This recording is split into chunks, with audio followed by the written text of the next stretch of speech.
عبد الجواد وضربه حره مباشره لمصلحه النادي الاهلي على حدود منطقه الجزاء.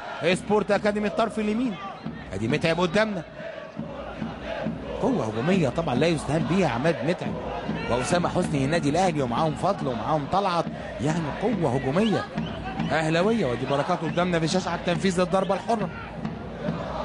محمد بركات يلعبها حلوه بلفه داخل منطقه. بقول لحضراتكم فرق الخبرات، واول اهداف اللقاء براسيه شريف عبد الفضيل يحرزها على طول. واحنا في الدقيقه كام؟ في الدقيقه العاشره من عمر الشوط الاول. شريف عبد الفضيل يحرز اول اهداف اللقاء من عرضيه نموذجيه من بركات، على طول يطلع شريف براسيه وتبقى اول اهداف اللقاء في الدقيقه العاشره للنادي الاهلي. قلت لحضراتكم لسه ما فيش من دقيقتين فرق الخبرات، فارق الامكانيات كبير، ولكن سبورت اكاديمي قدم 10 دقايق والله كويسه لسعيود.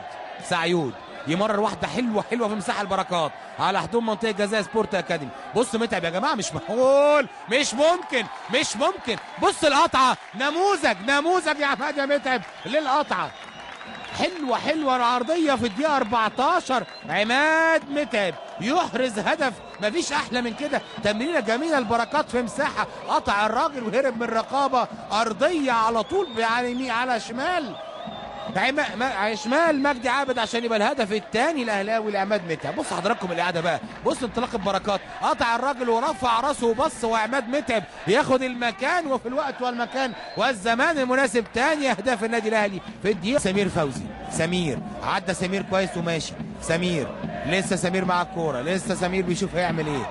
سمير يحطها حلوه لهشام رمضان، هشام عدى، هشام من سيد معوض، هشام والله الهدف، هدف اول لهشام رمضان وسبورت اكاديمي، وقطع يعني من سيد معوض في التغطيه في الدقيقه كام؟ الدقيقه 42 من احداث الشوط الاول هشام رمضان. ولكن بقول لحضراتكم لافت نظري ولفت انتباهي سمير فوزي من بدايه اللقاء، حطها حلوه في مساحه سيد معوض، يمكن ما خدش بقى هنا القوه الدفاعيه بقى في وضعيته مع هشام رمضان، يدخل الراجل داخل المنطقه ويطلع لاينو لشريف.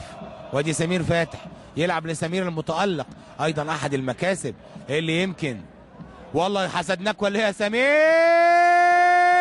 التعادل لسبورت اكاديمي يحرزه على طول سمير فوزي في الدقيقه كام؟ في الدقيقه السبعة من انطلاقة الشوط الثاني. سمير فوزي يحرز ثاني اهداف سبورت. لسه والله بنقول تألق محمد سمير، حسدناك يا سمير يا ابني والله. الراجل كده بقول لحضراتكم الارض النهارده منديه، يبقى هدف في الدقيقة 52 من عمر اللقاء يحرزه سمير فوزي. سبورت نبيله فتح له ايمن اشرف، يحط الايمن اشرف، حطها على طول ايمن اشرف العرضيه، يرجع بيها تاني ولكن مقريه من رامي رجب، يلحق قبل شبانه.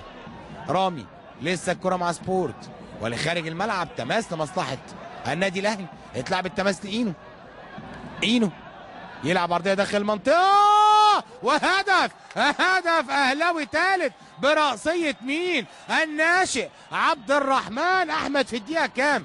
45 من الشوط الثاني او الدقيقه 90 من عمر اللقاء. ولكن اينو يلعب الراسيه لعبد الرحمن البديل عشان يضع الثالث الاهلاوي في وقت قاتل. ولكن والله برضه نقول بالخبره طبعا و بتجارب النادي الاهلي امام سبورت اكاديمي، ولكن هي